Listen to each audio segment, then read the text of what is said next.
Kapulisan sa Dakbayan sa Sugbo mopasaka og kaso batok sa nagpailang saksi sa kamatayon ni Rhea May Tocmo kun mapamatud-an man ganing namakak kini. Sayra nato ang detalye sa report ni Alan Domingo. Nagpabilin gihapon sa detention facility si Simeon Gabotero. Human siya malud si warrant of arrest sa laing kaso. Gagyatubang nini gawa sa kaso ni Rhea May Tocmo. Samtang nagpadayon pa usab ang proseso sa kasong murder gagisang at batok ni Gabotero sa Cebu City Prosecutor's Office. Gibarugan ni ini nga dili sila kaila ni Jewel Smith ang higala ni Rhea May o gibasol sa pamilya sa biktima nga usa sa hinungdan sa ginangatan nini. Wa ba ka pugsa sa pagpatubuan? Wala man.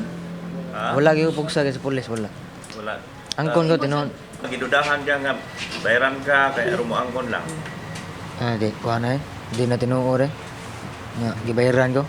Wala ko bayre. Di mo Mao sa din natin, kung mabayag yun. Basig sa korte mausab na namin. Dili. Ha? Di na usab. Tugot na gyud na imong hagwan. Final na gyud na. Mao na gina siya. Samtang giawhag karon sa kapulisan ang giingong bag-ong saksi sa pagpakig-alayon sa ilahang buhatan o sa ubang mga law enforcement agency sama sa NBI ug ipakita nini ang giingong CCTV footage nga gihuptan di nakuhaan kuno ang nahitabo ni Rhea May. Kung mapamatud-an sa PNP nga namakak og nang lawgaw lang ang personalidad, pasakaan nila kini og kaso.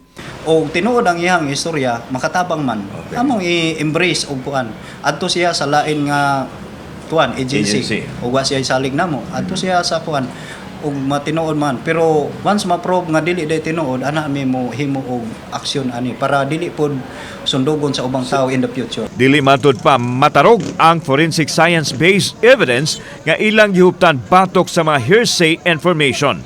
Kauban si Clifford Lumayag, ako si Alan Domingo. GMA Regional TV Live.